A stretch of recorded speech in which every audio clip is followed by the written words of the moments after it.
जय श्री राधे कृष्णा दोस्तों, मैं प्रवीण राठौर आपका अपने YouTube चैनल राठौर एजुकेशन पर स्वागत करता हूं। दोस्तों, आज हम हिंदी साहित्य के एक महत्वपूर्ण अंश रस के ऊपर विस्तार पूर्वक चर्चा करेंगे। रस क्या होता है, रस के भेद कितने हैं, रस के प्रकार कितने हैं तथा किन किन व्याकरण आचार्यों के द्वारा रस के ऊपर अपने अपने विचारों की अभिव्यक्तियां की गई है। तो चलिए सबसे पहले हम देखते हैं रस क्या होता है। तो किसी भी काव्य को पढ़ने, सुनने या फिर देखने से, आप चाहे उसे पढ़ें, सुने या देखें, यदि आपको कोई आनंद की प्राप्ति होती है तो पढ़ने वाला पाठक, सुनने वाला श्रोता और देखने वाला दर्शक, इनको जो आनंद की प्राप्तियां होती है उसी को रस के नाम से जाना जाता है। जैसे कि वर्तमान समय में बच्चे जो रहते हैं, वर्तमान समय में उन्हें कहानियां पढ़ना, चुटकुले पढ़ना पाठ्य पुस्तक की अपेक्षा ज्यादा अच्छा लगता है, तो वो उनके लिए रसप्रदाय रहता है। सुनने में देखें तो वर्तमान समय में ज्ञानवर्धक बातों की अपेक्षा जो बुराई सुनना ज्यादा अच्छा लगता है, क्योंकि उससे हमें ज्यादा आनंद की प्राप्ति होती है। देखने में देखें तो टीवी देखना है, टीवी पर नाटक देखना है, सीरियल देखना है, फिर किन्हीं दो पक्षों के बीच यदि लड़ाई हो रही है और कोई तीसरा व्यक्ति आकर यदि उस लड़ाई को समाप्त कर देता है, तो देखने वाला जो दर्शक था उसका आनंद वहां पर समाप्त हो जाता है और निश्चित ही वह उस व्यक्ति के ऊपर चिढ़ जाता है या उस व्यक्ति के ऊपर वो अपना गुस्सा व्यक्त करता है जो व्यक्ति उन दोनों पक्षों के बीच की लड़ाई को समाप्त करता है। तो देखा आपने दोस्तों कि किसी काव्य को आप चाहे पढ़ें, सुने या देखें, आपको जो वहां पर आनंद मिल रहा होता है वही रस के नाम से यहाँ पर जाना जाता है। आगे हम बात करें तो रस को काव्य की आत्मा या प्राण तत्व के नाम से जाना जाता है। रस के आचार्य की बात करें तो आचार्य भरत मुनि को रस का प्रथम प्रवर्तक या आचार्य के नाम से जाना जाता है, क्योंकि आचार्य भरत मुनि एक ऐसे व्यक्ति है जिन्होंने सर्वप्रथम अपने नाट्य शास्त्र में रस को प्रवर्तक मानते हुए उसका प्रयोग किया है, इसीलिए इन्हें रस संप्रदाय का प्रवर्तक के नाम से भी जाना जाता है। आगे हम बात करें तो जो आचार्य भरत मुनि हैं, आचार्य भरत मुनि ने हिंदी में 8 प्रकार के रसों का प्रयोग किया है। 8 प्रकार के रसों का प्रयोग भरत मुनि ने किया है और जो नवा रस है जिसे हम शांत रस के नाम से जानते हैं, दोस्तों आचार्य अभिनव गुप्त जी के द्वारा शांत रस को नवे रस के रूप में यहाँ पर मान्यता प्रदान की गई है। फिर हम देखें, वैसे तो रस में 2 प्रकार के रस और माने जाते हैं, लेकिन मुख्यतः हमारे यहाँ पर 9 ही प्रकार के रसों का प्रयोग किया जाता है। आगे हम यदि चर्चा करें कि रस के भाग कितने होते हैं, तो रस के 4 भेद या 4 अवयव या 4 भाग माने जाते हैं। पहला आता है स्थायी भाव, दूसरा आता है विभाव, तीसरा आता है अनुभाव और चौथा आता है संचारी भाव। सबसे पहले हम स्थायी भाव की बात करें तो सहृदय के हृदय में, सहृदय से आशय रहता है कि हमारे अंदर 2 प्रकार के हृदय पाए जाते हैं। 2 प्रकार के हृदय कैसे रहते हैं तो हम देखें, एक हमारे अपनों के लिए जो अंदर रहता है और एक जो दूसरा है वो बाहरी व्यक्तियों के लिए। हम देखते हैं कि यदि बाहर कहीं पर कोई दुर्घटना वगैरह हो जाती है तो हम कुछ पल के लिए वहां पर अपना शोक व्यक्त करते हैं और उसके पश्चात वापस से आकर अपनी धुन में खो जाते हैं, क्योंकि वो व्यक्ति हमारा अपना नहीं रहता है। और यदि वही घटना हमारे किसी अपने रिश्तेदार या किसी खास व्यक्ति के साथ हो जाती है तो हम उस पर एक अत्यधिक जो है यहाँ पर दुख प्रकट करते हैं, रुदन करते हैं, रोने लग जाते हैं, अपना खाना पीना सब कुछ छोड़ देते हैं। क्यों? क्योंकि वो हमारे अपने के लिए होता है। तो ठीक यही बात यहाँ पर हमें देखने को मिलती है। सहृदय के हृदय में जो भाव स्थायी रूप से व्यक्त होते हैं या विद्यमान होते हैं उन्हें स्थायी भाव के नाम से जाना जाता है। हर मनुष्य के अंदर 9 प्रकार के अलग अलग स्थायी भाव हमेशा के रूप से स्थायी रूप से विद्यमान रहते हैं। बस समय पाकर, अवसर पाकर वो अपने अपने अनुसार व्यक्त या प्रकट होते रहते हैं।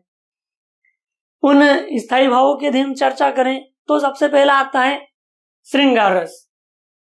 हर स्थायी भाव का एक रस रहता है, या यूं कहें तो हर रस का एक स्थायी भाव यहाँ पर पाया जाता है। सबसे पहले बात करें तो श्रृंगार रस। श्रृंगार रस एक ऐसा रस रहता है जिसके अंतर्गत किसी नायक या नायिका के, कोई नायक है कोई नायिका है, या तो उसके मिलने का वर्णन होता है या फिर बिछड़ने का वर्णन होता है। यदि वहां पर नायक और नायिका के मिलने का वर्णन हो रहा है तो वह संयोग श्रृंगार के अंतर्गत आएगा, और यदि नायक और नायिका के बिछड़ने का वर्णन हो रहा है तो वो वियोग श्रृंगार के अंतर्गत आता है। जो श्रृंगार रस का स्थायी भाव रहता है वो रति रहता है। इसके भी 2 भेद माने जाते हैं, एक संयोग श्रृंगार और एक वियोग श्रृंगार। आगे हम बात करें तो दूसरा हास्य रस आता है। हास्य रस एक ऐसा रस होता है जिसके अंतर्गत किसी व्यक्ति विशेष की वाणी को सुनकर, उसकी वेशभूषा को देखकर यदि हमें हंसी आ जाती है तो वह हास्य रस के नाम से जाना जाता है।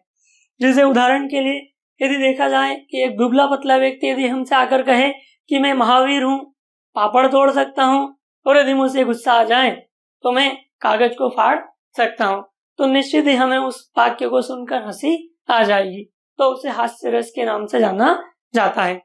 या फिर कभी कभी हम देखें कि छोटे बच्चे अपने मुंह पर कभी कभी काजल लगा लेते हैं, पाउडर लगा लेते हैं, और इतना अधिक लगा लेते हैं कि हम उन्हें देखते ही हंसने लग जाते हैं, तो वह जो दृश्य है वो हमारे लिए हास्य रस के नाम से जाना जाता है। आगे यहाँ बात करें हम वीर रस की, तो वीर रस एक ऐसा रस रहता है जिसके अंतर्गत अगला रस वीर रस आता है। वीर रस एक ऐसा रस है जिसका स्थायी भाव उत्साह माना जाता है, जिसके अंतर्गत कोई श्रोता कुछ ऐसी बातों को सुन लेता है जिसको सुनते ही उसके मन में अचानक से उत्साह उत्पन्न हो जाता है। जैसे कि वीर सैनिकों को युद्ध के समय सीमा पर जाते हुए उन्हें कुछ देशभक्ति के गीत सुनाए जाते हैं, जिससे कि उन्हें सुनकर उनके मन में एक नया उत्साह, एक नया जोश, एक नई उमंग पैदा हो जाए, जिससे कि सामने वाले दुश्मनों का वो डट कर सामना कर सके, उनके मन में पीछे लौट कर आने की कोई भावना उत्पन्न न हो। उसे वीर रस के नाम से जाना जाता है। दोस्तों, रौद्र से लेकर तो भक्ति तक हमारे जो अगले रस हैं उनकी चर्चा हम अपने अगले वीडियो में करेंगे। हम आगे अभी देखते हैं कि विभाव क्या होता है। विभाव से आशय है, जैसे मैंने आपको भी बताया था, स्थायी भाव।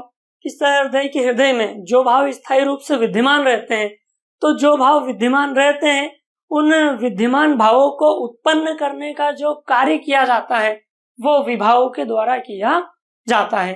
या तो उत्पन्न किया जाता है या फिर लाया जाता है। तो जिसके माध्यम से उन भावों को हमारे हृदय में लाया जाता है वो विभाव के नाम से जाना जाता है। विभाव के भी हम आगे देखें तो यहाँ 2 भेद होते हैं, एक आलंबन और दूसरा उद्दीपन। आलंबन का कार्य रहता है कि हमारे मन में जो भाव विद्यमान है उन्हें लाने का जो कार्य किया जाएगा वो आलंबन के द्वारा किया जाएगा, और उससे तीव्र गति से आगे बढ़ाने का जो कार्य किया जाएगा वो उद्दीपन के द्वारा किया जाएगा। यहाँ पर आलंबन के भी 2 भेद माने जाते हैं, एक आश्रयालंबन और दूसरा होता है विषयालंबन। आश्रयालंबन से आशय रहता है कि जिस व्यक्ति के मन में विचार उत्पन्न होते हैं उसे आश्रयालंबन कहते हैं, और जिसके प्रति विचार उत्पन्न होते हैं वो विषयालंबन के नाम से जाना जाता है। फिर आगे हम देखें तो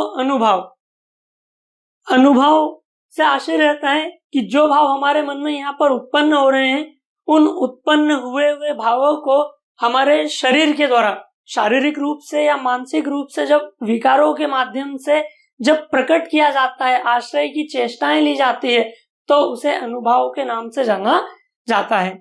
एक प्रसिद्ध व्याकरण आचार्य है भानुदत्त जी, भानुदत्त जी के अनुसार यहाँ पर अनुभाव के 4 भेद माने गए हैं और आचार्य जो भरत मुनि है, भरत मुनि ने यहाँ पर अनुभावों के 8 भेद यहाँ पर माने हैं, जिनके ऊपर भी हम चर्चा अगले वीडियो में करेंगे।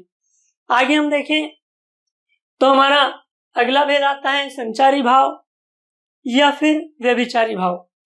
यह एक ऐसा भाव रहता है जो हमारे मन में उत्पन्न भी होता है और उसी समय शांत भी हो जाता है या समाप्त भी हो जाता है। इसे पल पल बनने वाले या बिगड़ने वाले या पानी के बुलबुले वाले भाव के नाम से भी जाना जाता है, क्योंकि ये भाव ऐसे भाव रहते हैं जो हमारे मन में उत्पन्न भी होते हैं और तत्काल वहीं पर समाप्त भी हो जाते हैं। संचारी भावों की यदि हम संख्या देखें तो आचार्य भरत मुनि के अनुसार यहाँ पर संचारी भावों की संख्या 33 मानी गई है। आगे मैं आपकी जानकारी के लिए बता दूं कि आचार्य देव के द्वारा यहाँ पर एक नए संचारी भाव जिसको छल के नाम से जाना जाता है, एक 34वां नया संचारी भाव प्रकट किया गया है या माना गया है, जिसे छल के नाम से जाना जाता है। मैं आपको इन चारों रस के भावों को समझाने का कार्य एक उदाहरण के माध्यम से करता हूँ। मान लीजिए आज आपके घर में आपके पिताजी ने आम लाकर रखे हैं। आपके मन में पहले से स्थायी भाव जागृत है, स्थायी भाव है आपके मन में कि आज आपके घर में आम लाए गए हैं। कुछ समय पश्चात आपके मन में आलंबन होगा कि उन आमों को एक बार फिर से देख लिया जाए कि कहीं हमारे छोटे भाई बहन ने उन्हें खा तो नहीं लिया है। फिर एक बार देखने के पश्चात आपके मन में फिर एक उद्दीपन होगा, एक तीव्र इच्छा होगी कि क्यों ना हम भी उस आम को खा लें। जैसे आपके मन में उद्दीपन होगा कि आप अनुभव के माध्यम से उन आमों तक पहुंचने की चेष्टा करेंगे और देखते हैं आप कि जैसे आमों के पास आप पहुंचते हैं कि वहां पर आपकी मम्मी या पापा वहां पर आ जाते हैं और आपको टोक देते हैं, अभी खाने से मना कर देते हैं। फिर आपके द्वारा वहां पर स्पष्टीकरण दिया जाता है कि हम इसे खाने नहीं आए थे बल्कि इसे रखने आए थे, इसे देखने आए थे। तो वहां पर आपके मन में पहले उस आम को खाने का विचार आया था, जो आपकी मम्मी या पापा के आते ही वहां पर तत्काल समाप्त हो गया। तो उसी को संचारी भाव के माध्यम से जाना जाता है, क्योंकि मन में भाव आया था और तत्काल चला गया। इसी को संचारी भाव या व्यभिचारी भाव या पानी के बुलबुले वाले भाव के नाम से जाना जाता है।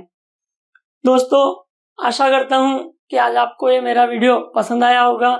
यदि आपको ये वीडियो पसंद आया हो तो इसे ज्यादा से ज्यादा लाइक करें और शेयर करें।